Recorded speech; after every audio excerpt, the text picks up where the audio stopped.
కీర్తనకారుడు 61వ అధ్యాయంలో కూడా ఒకటి రాస్తాడు, చూద్దాము. 61వ అధ్యాయము 2వ వచనంలో మరొక సంగతి మాట్లాడి కీర్తన రాస్తున్నాడు. ఏమని? భూదిగంతముల నుండి నీకు మొరపెట్టుచున్నాను, నన్ను ఒకటి బండ మీదకి కాదు, నేల మీదకి కాదు, కొండ మీదకి ఎక్కించాలన్నాడట. ఎక్కడికి? కొండ మీదకి ఎక్కించాలయ్యా నన్ను. నేను కింద ఉండను, నన్ను వద్దు, నన్ను ఇక్కడ పడేయొద్దు, పడనీయొద్దు. ఎవరు పడేశారు? ఎవరు పడేశారు? ఎవరు పడేశారు? అందుకే అంటాడు, నేను అమ్మ కడుపులోనే పాపిని అంటాడు. అమ్మ కడుపులోనే.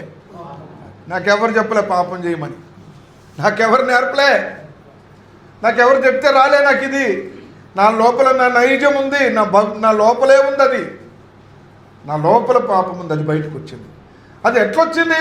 నేను ఎక్కడ నేర్చుకోలేదు, ఎవరు నాకు బోధించలేదు, నేను ఎవరిని అనుకరించలేదు, ఎవరిని చూడలేదు. మరి నాకు తలంపు ఎక్కడదంటే అప్పుడు అంటాడు, మా అమ్మ గర్భంలోనే నేను పాపంగా ఉన్నాను, నాకెవరు చెప్పలేదు అన్నాడు.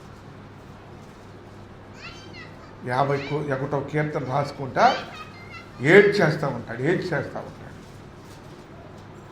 ఎక్కడ అంటున్నాడు? నా జీవితంలో, నా జీవిత అనుభవంలో ఎలాంటి పరిస్థితులు ఉండాను ఒకప్పుడు అంటే జిగట గల దొంగ భూమిలో ఉన్నా.